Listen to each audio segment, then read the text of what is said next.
Welcome everyone, and thanks for attending this webinar.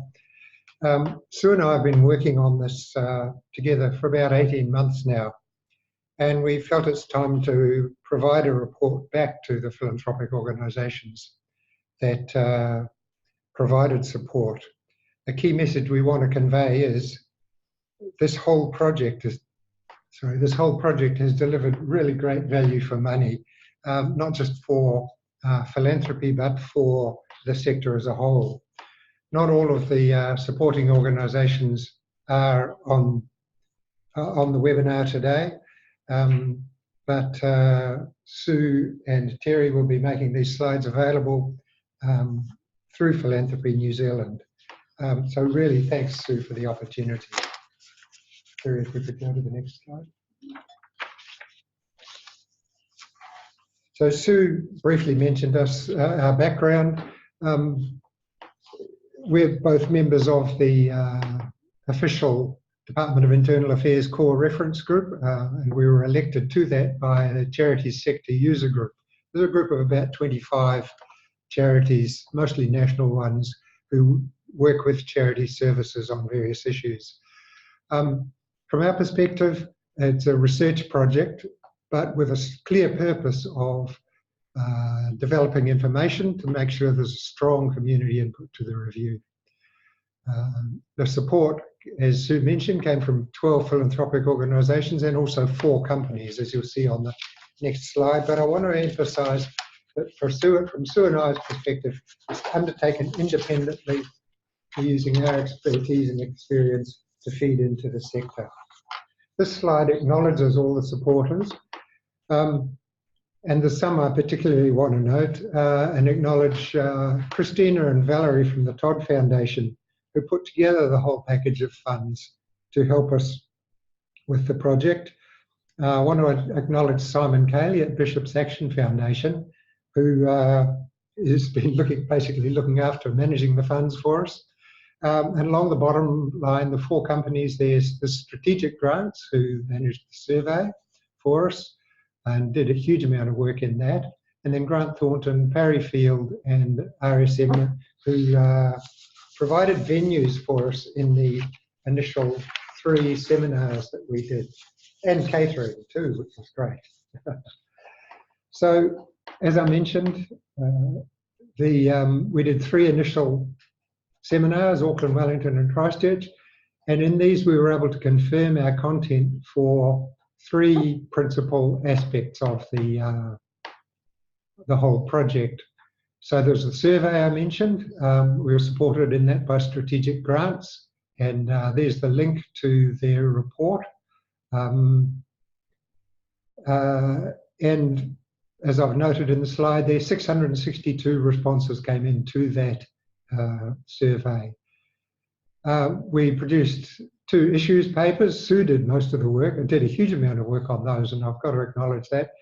We did a short one and a longer one, and we've distributed those to between 280 and 300 people and organisations across the country. And I'll mention those a bit more later on. But we also then went into the roadshow, of which Sue and I participated in 23 sessions in collaboration with DIA. But separately also, we each presented to other groups and organisations who wanted to hear more. So we've done a total of about 30 presentations, each of us. In terms of what we achieved, in every seminar, we were really well received. And a classic example of the reception we got happened in Rotorua on the marae there. DAA presented, and that was followed by some questions, and then we presented. And after we presented, the kaumata on the marae got up and basically said along the lines of, well, he came expecting to hear some officials from Wellington, and it would be of marginal interest to people on the marae, and it would be boring, basically. And he said, his words were, it fulfilled my expectations. But then he went on to say that He'd now heard from Sue and Dave, and that it was fantastic. He realised how relevant it was to his community, to the marae, and to the various groups that they have based in the marae. And they would be really looking into the issues and making submissions. So DIA acknowledged that we really pushed them. They had originally planned only 5 consultative seminars, and the funding we received from the philanthropic organisations enabled us to plan for 20 when we talked about that to DIA, where we were planning to do the seminars. Their response was to expand their budget and their plan. Out of that, of course, the interaction across the country, from Whangarei to Invercargill, this boosted the number of submissions that DIA received up to 363 at last count. And over half of those submissions used our material from those issues papers that we produced and distributed. And a lot of them used the material in a submission in their own format, although some just reworked our material to go into the DIA template. So reflecting on the difference that funding, advocacy and a community voice makes, it would be helpful to consider the original review that we were originally dealing with. The Department of Internal Affairs wanted to do public consultation over Christmas 2018 and 19. They were planning only 5 consultation meetings, as Dave said. And they wanted to have the full review completed, including legislation, before next year's general election. So at the moment, consultation got pushed out to March and April, which was helpful. The number of meetings was extended, and the submissions also got pushed out to the 31st of May, which still wasn't a lot of time, but it was at least more time than we were originally given. And the indications are now that they are also looking at pushing out the time frame. So although there's been no formal decision yet, because we have a new minister, Porter Williams is now the minister, we met with the core reference group and DIA last week, and they were careful to say that the minister was still finding her feet and hadn't made any decisions yet. But certainly DIA seem to be of the view that they should not now go straight to a bill. They should at least go to an exposure draft bill, which would allow for a second round of consultation. I think that certainly the feedback from submissions and around the country, there was very strong support for the review to be undertaken by the Law Commission, or at least by a body that's independent of the Department of Internal Affairs. According to the Department of Internal Affairs summary of submissions, around 2/3 of submitters sought an independent review, and nearly all asked for the scope of the review to be widened. So you'll be aware from the original terms of reference, I think the original scope of the bill and the DIA's thinking was that really there wasn't much that needed to be done. All they needed to do was really increase charity services regulatory powers, and because this was costing a lot of money to administer, they were going to probably come to the charitable sector and ask the charitable sector to pay for that. So I do think the thinking has moved on. I think the Department of Internal Affairs do now acknowledge that there is more to this review than they might have originally thought. But we still do have an enormous amount of work to do. So there's no final decision, but it's looking like we might now get a second round of consultation before a bill goes into Parliament. One of my key concerns, though, even though in talking to the DIA, I get the feeling that their thinking is widening, I don't get their feeling that their thinking is widening regarding advocacy. Advocacy was the second biggest issue raised in submissions, according to the Department of Internal Affairs summary. Certainly, it was one of the key issues in the community engagement meetings around the country. And what I think the DIA are thinking is that they seem to think that the charitable sector thinks that they're not allowed to advocate at all, that there's a blanket rule, and that what they need to do in response to that is to clarify Charity Services' current interpretation of the Supreme Court decision in Greenpeace. And what concerns me about that approach is that there is no amount of clarification of the interpretation that would allow charities to advocate for their charitable purposes without fear of deregistration, which is, as we know, both Labour and Green Party policy to fix. I think we have to be very careful that at the moment we're on the wrong track. We're going to codify an interpretation that is inherently complex, subjective, and unworkable in practice, and it's also inconsistent with New Zealand's international treaty obligations. So we do have an awful lot of work to do, I think, in that area to try to get a framework of legislation that actually allows charities to advocate for their charitable purposes. Just one other point that's not on the slide, but you may have seen that the Inland Revenue Department has issued its tax policy work program, and there seems to be a perception that the charitable sector is really the underpaid service delivery arm of government, and that by means of the tax exemptions they are spending what would otherwise be tax revenue. And particularly in the area of businesses, I think they are comparing charities to state-owned enterprises or state enterprises. And essentially, I do think from discussions with the Minister of Revenue that he is looking to remove charities' exemption from income tax for business income, and possibly others as well. So there is an awful lot of work to do, and really what I think the charitable sector needs to do, it needs to speak up for itself. It needs actually a PR campaign. There needs to be a message out there. I really don't think, looking from all the reviews that have been done, the report of the Welfare Advisory Group, He Waka Mata, the tax working group, the trusts legislation, the social enterprise report. The charitable sector either seems to get dealt with as an afterthought if it gets dealt with at all, particularly the Welfare Advisory Group. If you've read that report, they're talking about how to support people in the engaging in welfare services. They talk about the Department of Internal Affairs and says that its role is limited to the distribution of lottery funding. They don't even mention its role in administering the Charities Act.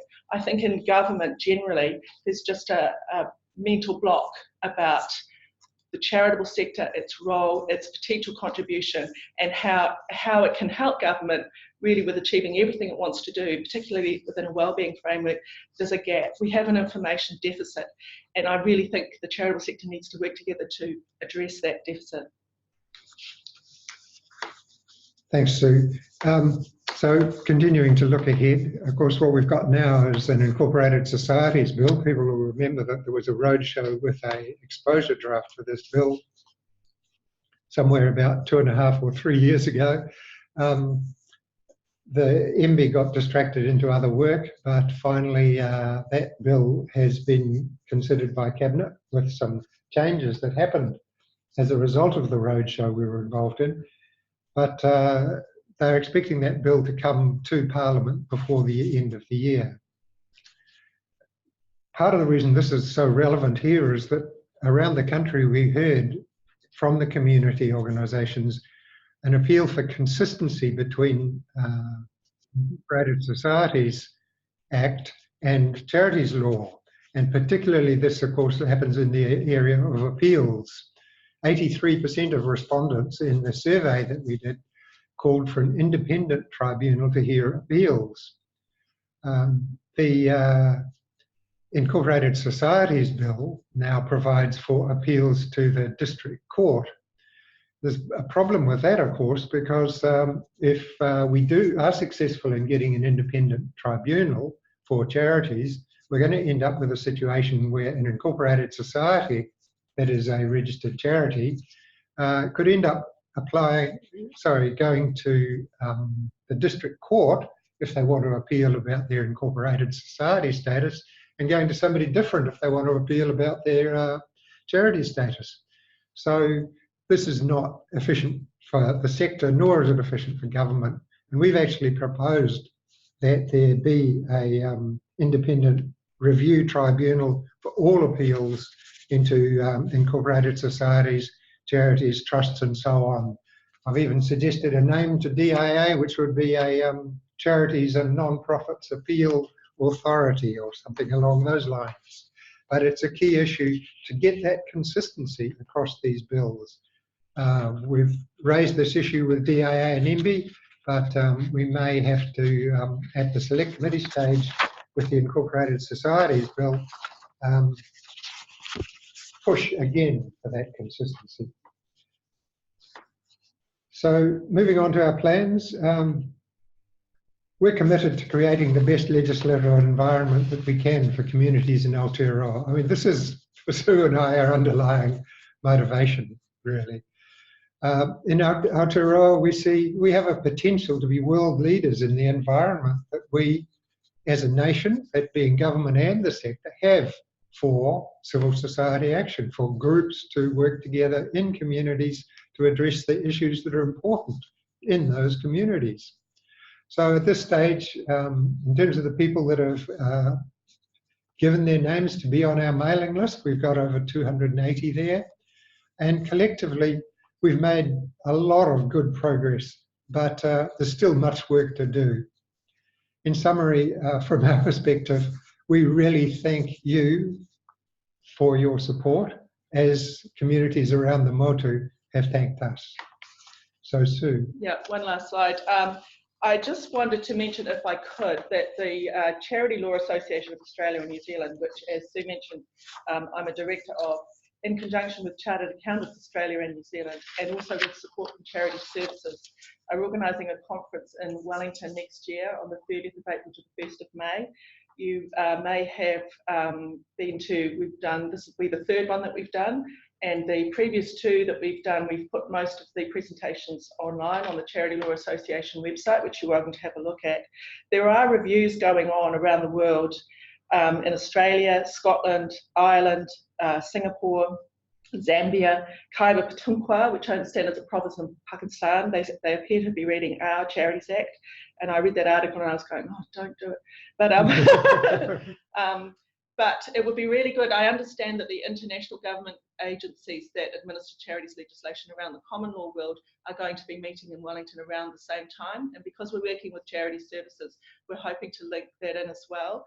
And so we'll have the government agencies' perspectives, hopefully, and it really would be good to have the perspectives of charities around the world and the charitable sector around the world as well, if we could manage that, because certainly from my discussions with some of the charitable organisations in these countries, we're all facing the same issues, and there's a real tension between governments wanting more control and the charitable sector wanting to be able to get on with its work independently.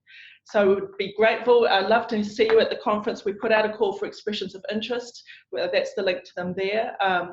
The expressions closed on the 9th of August, which was last week, but our meeting to discuss them is until next week. So any suggestions you might have, we can actually still take late expressions of interest. We've had actually a fantastic response, hoping it's going to be a fantastic conference and would love to see you there. We've also set up a Facebook group. Some of you will be aware of it, the Charities Act Review 2019, and we're using that to actually put up information as it comes to hand. You're very welcome to join if you're on Facebook. We've also got a LinkedIn group, NZ Charity Law. We're also putting out information. But if I could just say one thing, Dave said that your funding has delivered great value for money, and I meant to talk to you about that, Dave. I feel a little bit uncomfortable saying that. I think, you know, I think we could not have done what we've done without your funding, but really whether it's good value for money, I think it's for you to decide. But I do think we have shifted the thinking, and I think it's critical. Otherwise we would be having a bill right now, and we'd have to try to turn it around at select committee stage like we did with the original Charities Act. But there is still much more work to do. Thank you very much for your support. Thank you very much, Sue and Dave. And I think one of the points that you mentioned that really stuck out to me is that over half the submissions contained material that you had produced. And as with a lot of consultation around legislation, it's often technical and highly complex. And one of the incredible pieces of value that you added was helping to simplify for non-specialists like even Philanthropy New Zealand the impact and the relevance of this act to our activity. We have had some questions come in, so I'll just put those to you now. And I know we have had a technical glitch with our Q&A function, but we're sorting that out now, so hopefully we'll start taking questions very soon that have come in on that. You did mention a second round of consultation, potentially. what would that look like in terms of more submissions, oral submissions? And another, I guess, related question, what, if anything, can charities do now? Is it a sit and wait, or is there something that we can be doing? What I think they are thinking of is issuing an exposure draft bill like they did with the Incorporated Societies Bill. You'll recall the exposure draft bill on Incorporated Societies was issued in November 2015, and people were invited to issue or make submissions on that exposure draft bill. And now we're looking at a formal bill going into Parliament on Incorporated Societies at the end of this year. That's what we're looking at. My concern about that, even though it's a significant improvement on going straight to a bill, is that if the exposure draft bill goes out and it still doesn't reflect legislation that's helpful, we've still got a job to turn it around. It would really be ideal if we could get an exposure draft bill that actually does reflect legislation that would facilitate rather than frustrate charitable work. That would be the ideal. I do think we need to be talking to the Minister of Revenue. I'm very concerned that we're going to lose. He described it himself as being hot under the collar about charities having an exemption from business income tax. He sees it as a rort, and I think he wants to get rid of it. We should be talking to the Minister for the Community and Voluntary Sector, and basically I think I would love to push government to develop a civil society strategy so that we have a consistent approach across government as to how government, what its vision is for the community and voluntary sector, and how it can best, how all the dots should be joined so that we can create the best framework that we can. I think that's really missing. We're still dealing with it in a siloised approach. I've said to DIA a few times, it feels like a game of whack-a-mole, you know, those games where something comes up and you try and whack it. It feels like knee-jerk, reactive, rather than a considered, overarching approach. So in terms of what charities can do to try to get there, I think that's really the next piece of work that we really need to sit down and think out how do we do that? You know, how do we get the framework that we need? Yeah. There's a question, what is the social enterprise space looking like now in relation to this review? So you touched on that complementary piece of work. Yeah, I'm happy to go again. Yeah. Well, the Arkina Foundation, in conjunction with several people, I recall Stephen Moe was one of them, I can't recall the others. Department of Internal Affairs. Yeah. Yep.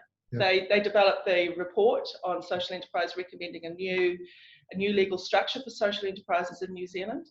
An impact company, as I recall, which would require an amendment to the Companies Act. I think that social enterprises have the ear of government, and I do think the government is listening and wanting to see what it might be able to do to help in that area. What really frustrates me about that, we originally tried to have social enterprises included within the review of the Charities Act, and they didn't want to do that. And I am concerned that part of the problem in this space is the way the definition of charitable purpose is being interpreted.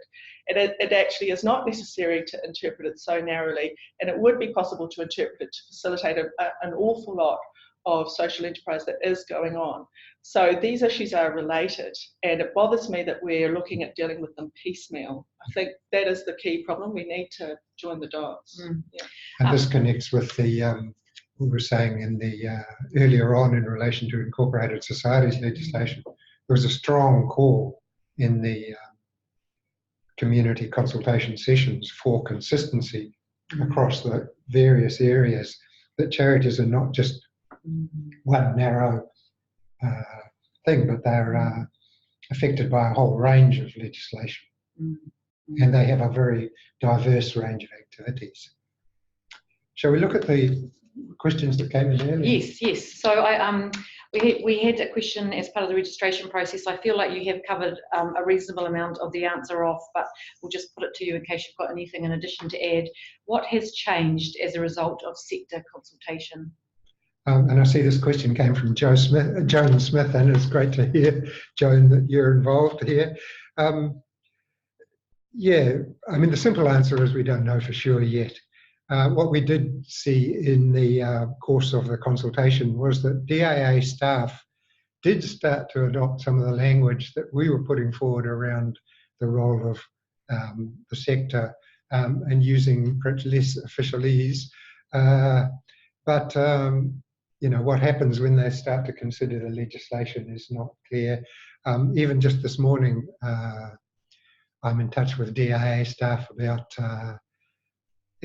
concerns that we've got with the draft executive summary of the submissions, in that there's a key issue is not in there. We know that a lot of key people that we need to be understanding the issues, only read the executive summary. So we in there. Yes, and another question which you've covered off a little bit in terms of tax exemption status, but there was a question: will the review change the tax exemption status of commercial enterprises owned by a registered charity?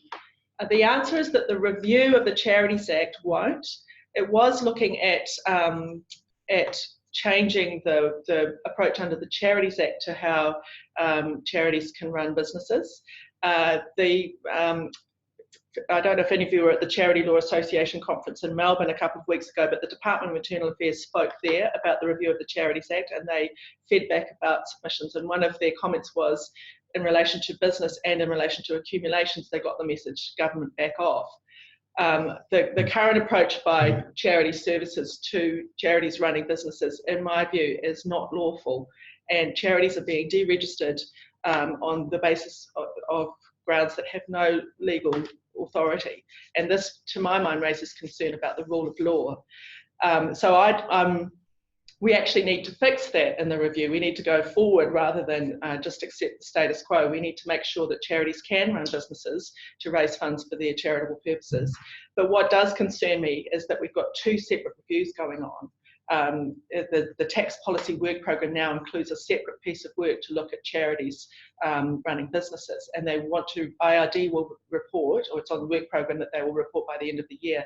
That is a separate kind of battlefront. Yeah. Area of work. Yeah. Thanks, Sue. But very relevant for the sector. Yeah, very relevant. Is there any indication that the government might take a more strategic view as regards to reviewing the law as a whole as it relates to charities? Can I just say one thing on that? The change of minister, I think, is significant. I would like to acknowledge Minister Henderson. I think he supported our work doing the community consultation meetings around the country. I think the Department of Internal Affairs would have preferred that we weren't there. We were presenting an alternative view that challenged a lot of what they were saying. And I would like to thank Minister Henderson for his support, because really his support allowed that to happen. But Portal Williams was originally the Labour Party spokesperson for the community and voluntary sector, and a lot of you will have worked with her in developing Labour Party policy, which was, of course, to undertake a first principles review that would look at the definition of charitable purpose, among other things. And I get the impression that Portal Williams was punished for speaking out against Willie Jackson by not being given the portfolio. Portal Williams was on the select committee. I don't know if you recall, in 2016, the Department of Internal Affairs tried to remove charities' rights of appeal from the Charities Act, and we mounted a campaign to stop them from doing that. And the select committee did remove that amendment from the bill, and Portal Williams was one of the members of that select committee that was instrumental in making that happen. So Portal Williams has,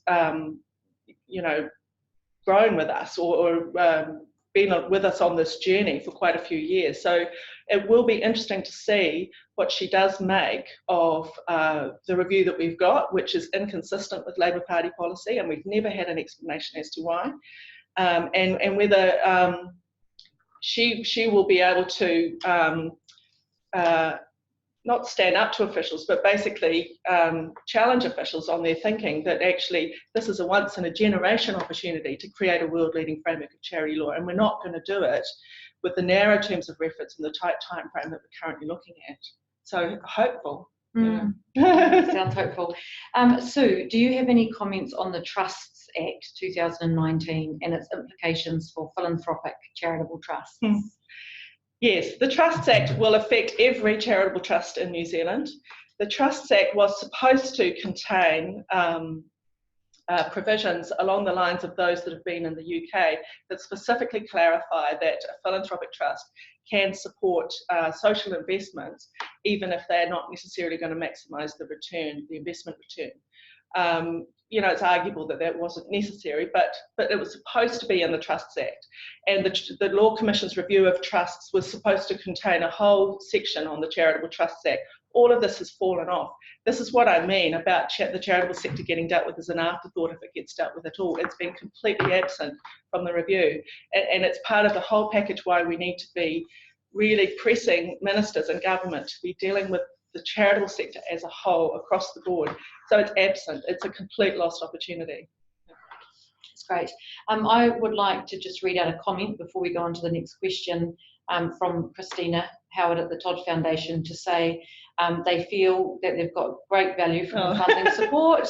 Oh, thank you. Yeah, ngā mihi mahana to you both for all the work you've done. It's clear that the community voice into the consultation was hugely increased due to your efforts, and also to acknowledge the other funders and the Gift Trust and Bishops Action Foundation who helped facilitate and manage the funding. The work would not have happened without them. So thank you, Christina. I now have a more general question, and it's three-pronged. So more generally, and maybe using the Charities Review consultation as an example, what are the barriers to not-for-profit sector having a voice? What can be done, and what's the role of the philanthropic sector in that versus government, and how can the philanthropic sector best support? So going back to that first question, in a nutshell, what makes it hard for not-for-profits to have their voice into conversations that impact them?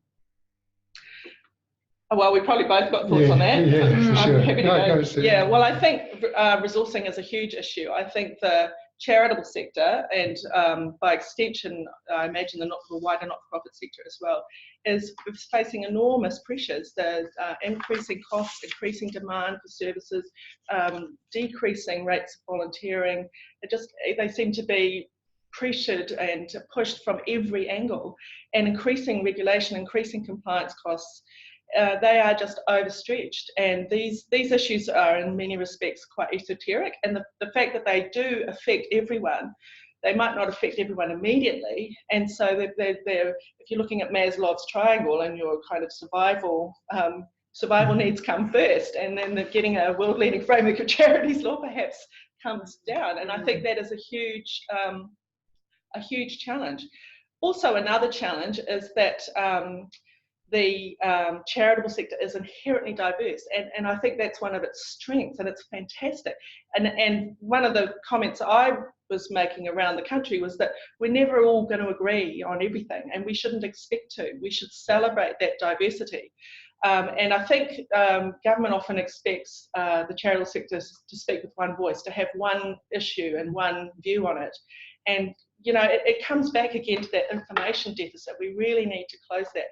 But also, it really needs to speak up for itself. If the charitable sector, I often liken it to iwi. Like, there are lots of different iwi around the country, and hapu and whānau, and they have different views. And I think there used to be a view, my perception from government, that Māori need to speak with one voice. And it's just not possible, and it's not what we should be trying to achieve. But the charitable sector does need to speak up for itself. I'm sad to see that Huie is a shadow of its former self.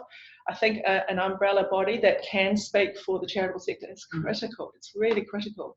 I actually think government should fund that, but and that's something we should get in the review, is how we can really have some entity to speak up for the charitable sector. I mean, ideally it would be the Charities Commission, wouldn't it?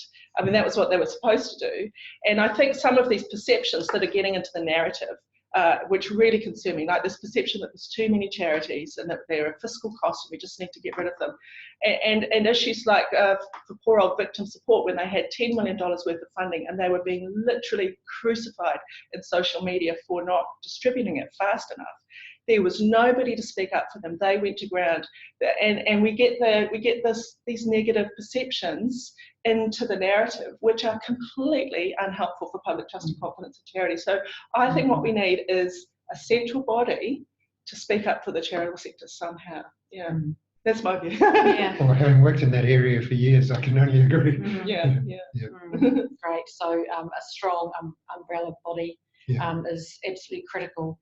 Have you got any further advice in terms of the role that the philanthropic sector can play in terms of supporting the voice of the community sector and the strength of the community sector?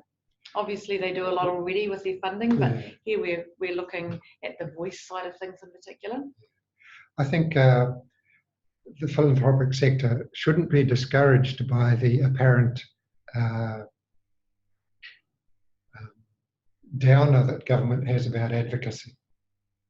I know a number of philanthropic organisations do support advocacy by sector organisations, and we know that Charity Services is uncomfortable about that. We've got specific cases where Charity Services has required organisations to remove the word advocacy from their draft constitution before they can be accepted as a registered charity. I mean, that's completely anti-democratic. You know, we need the voices of community groups, whether they're a registered charity or not, to be able to express what's going on in communities and through that help shape policies. And for philanthropic, government, as Sue mentioned, is not funding that activity at all. And Charity Services has made it into a marginal kind of activity for a lot of community organisations by being anti-advocacy. But I think there's an important role for the philanthropic sector to be actually supporting that, encouraging it. Otherwise, there's big shortcomings in our social policies. It's interesting to note that Canada has recently changed its approach. They had a very restrictive approach to advocacy by charities, perhaps one of the most restrictive in the common law world. And in fact, they were particularly, there was according to the mandate letter for the incoming Minister of Revenue, there was a political harassment of charities, particularly environmental charities that were advocating against government policy. But with the new government that came in 2015, Minister Trudeau, they have a policy of trying to acknowledge that charities make an important contribution to public policy and debate, and that the legislation needs to facilitate that.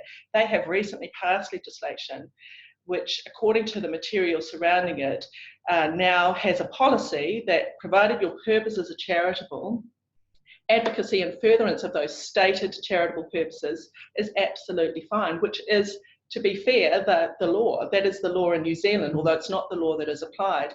And so I think I'm getting encouragement from that. But what we need to do, I think, in order to properly support charities advocacy is similarly to get proper legislation that doesn't allow a government agency to go off on a tangent and prevent legitimate activity that actually charities should be doing. It's in breach of our international treaty obligations, but it's also in breach, in my view, of the law. I know they don't agree with me on that, but we've got to get the legal framework right.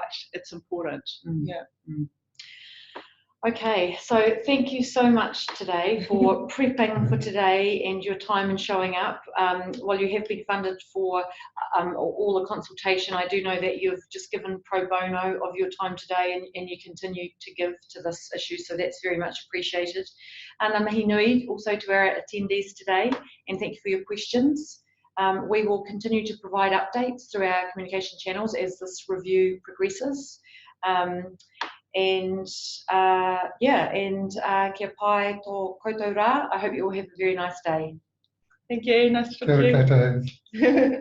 Thanks, Sue.